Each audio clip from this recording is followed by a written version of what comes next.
એકવાર ગામ બાર પટોળીના ભક્તરાજ કાળુ વાવડિયા ગરડે શ્રીજી મહારાજના દર્શને જતા હતા. રસ્તામાં એક નદી આવી. તેને કાંઠે એક ભરવાડ ઘેટા બકરા ચારતો હતો. એની પાસે એક બહુ મોટી સોટી હતી, સારી હતી. એ જોઈ અને કાળુ ભગતને થયું, આની પાસે સોટી બહુ સારી છે. જો આ ભગવાનના હાથમાં હોય તો કેવી શોભે, અને જો આ ભરવાડ આ સોટી આપે તો એનું પણ કલ્યાણ થાય.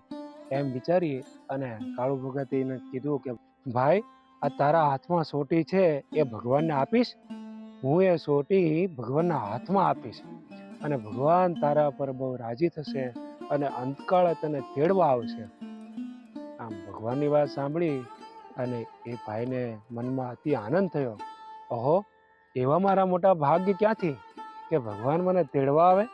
એમ માની એણે તો પોતાની પાસે જે સારી સોટી હતી એ આપી દીધી.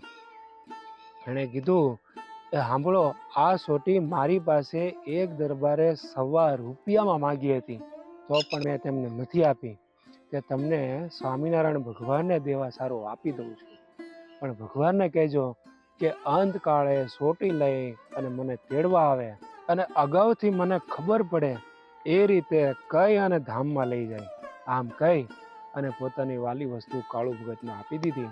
પછી તો કાળુ ભગત ગરડા ગયા, મહારાજના દર્શન કર્યા, દંડવત કર્યા અને ભરવાડે આપેલી સોટી એ ભગવાનને આપી અને કહ્યું કે ભરવાડે એવું કીધું છે કે સ્વામિનારાયણ ભગવાન અંતકાળે આ સોટી લઈ અને મને તેડવા આવે અને અગાઉ જાણ કરીને તેડી જાય. ત્યારે મહારાજે કહ્યું કે ઠીક. પછી થોડાક જ દિવસમાં તે ભરવાડનો અંતકાળ આવ્યો. ત્યારે મહારાજ એમને વિમાન લઈને તેડવા આવ્યા અને હાથમાં તેણે આપેલી સોટી હતી. પછી ભરવાડે એના બધા કુટુંબીઓને ભેગા કર્યા અને કહ્યું કે આ સ્વામિનારાયણ ભગવાન મને તેડવા આવ્યા છે અને મેં કાળુ ભગતને જે સોટી આપી હતી એ સોટી એમના હાથમાં છે અને હું આ ભગવાનની ભેળો એમના ધામમાં જાઉં છું અને તમે પણ બધા એમનું ભજન કરજો, તમને પણ ભગવાન મારી જેમ તેડવા આવશે. એમ કહીને દેહ મૂકી દીધો. વાલા ભક્તો, ભગવાન કેવા દયાળુ છે.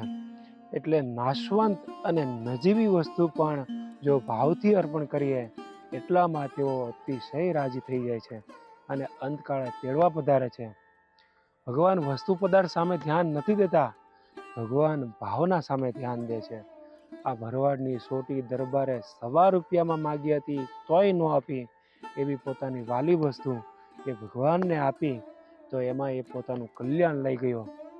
એમ આપણે પણ આપણા કલ્યાણની ઈચ્છા રાખીને તન મન અને ધનથી જો ભગવાનને ભજશું, એમના સત્સંગની સંતો ભક્તોની સેવા કરીશું તો ભગવાન આપણા ઉપર પણ અતિશય રાજી થશે અને અંતકાળે તેડવા પધારશે.